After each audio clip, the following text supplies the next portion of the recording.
Buenos días, soy Marcelo Serna Martínez y esta es mi evidencia 2, la cual es la entrevista semiestructurada pues, de la biología molecular. Primera pregunta, ¿qué es el cáncer cervicouterino y qué lo ocasiona? El cáncer cervicouterino es un tipo de cáncer que se origina y desarrolla en el cuello uterino de las mujeres. El cáncer a su vez es una enfermedad en la cual las células del cuerpo comienzan a multiplicarse sin control. Como en la mayoría de los tipos de cáncer, el cáncer cervicouterino puede desarrollarse por muchos factores o causas, pero se ha encontrado que el mayor causante es un patógeno. Específicamente se trata del virus del papiloma humano, el cual es una enfermedad de transmisión sexual común. Explica por qué la infección con solo algunos serotipos del VPH son un factor de riesgo para desarrollar cáncer cervicouterino.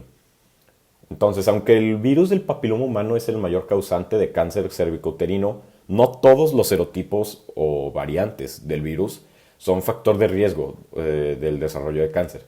Esto se debe a que los genes E6 y E7 del virus, de los serotipos más peligrosos, como el VPH 16 y 18, se unen a las proteínas supresores de tumores, como P53 y RB, muy fuertemente, evitando que éstas funcionen correctamente.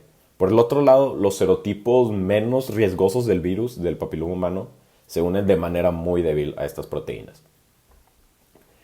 Entonces, explica qué gen o genes usarías para diferenciar entre serotipos usando una PCR y por qué. Usaría la prueba PCR para analizar los genes E6 y E7 del virus del papiloma humano, ya que al ser estos genes los que interrumpen las funciones de las proteínas supresoras de tumores y catalizan de cierto modo el desarrollo del cáncer cervicouterino, si se amplifican con la prueba PCR, podríamos analizar estos genes con más facilidad y así determinar si el serotipo es benigno o maligno.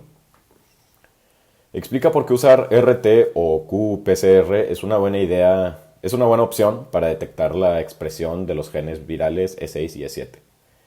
El PCR en tiempo real o PCR cuantitativo, como su nombre sugiere, es capaz de detectar no solo la presencia, sino la cantidad de genes expresados de ARN mensajero de genes específicos en una muestra.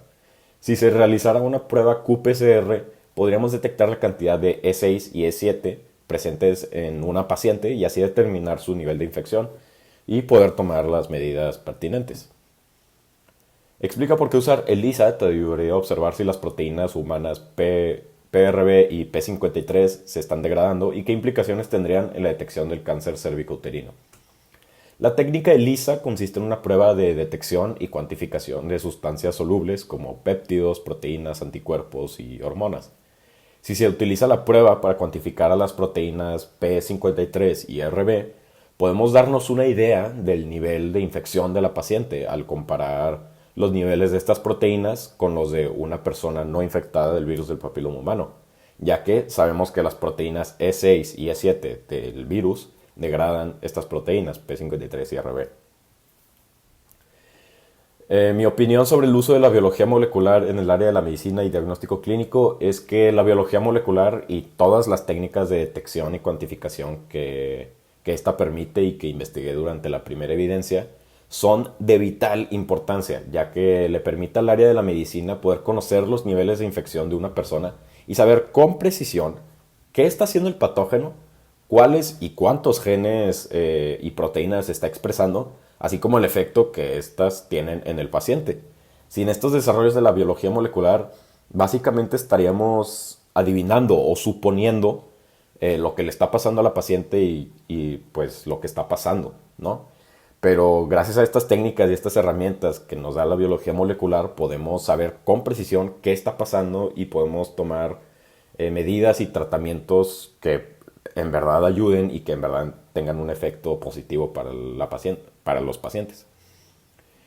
Y por último, mi conocimiento más valioso que me llevo de este curso es que pues aprendí mucho. En prepa tomé una clase de biología molecular y ahora tengo una idea mucho más completa. O sea, ahora sí de verdad entiendo todos los pasos del dogma, todos los usos y aplicaciones, ahora los entiendo pues, muy claramente.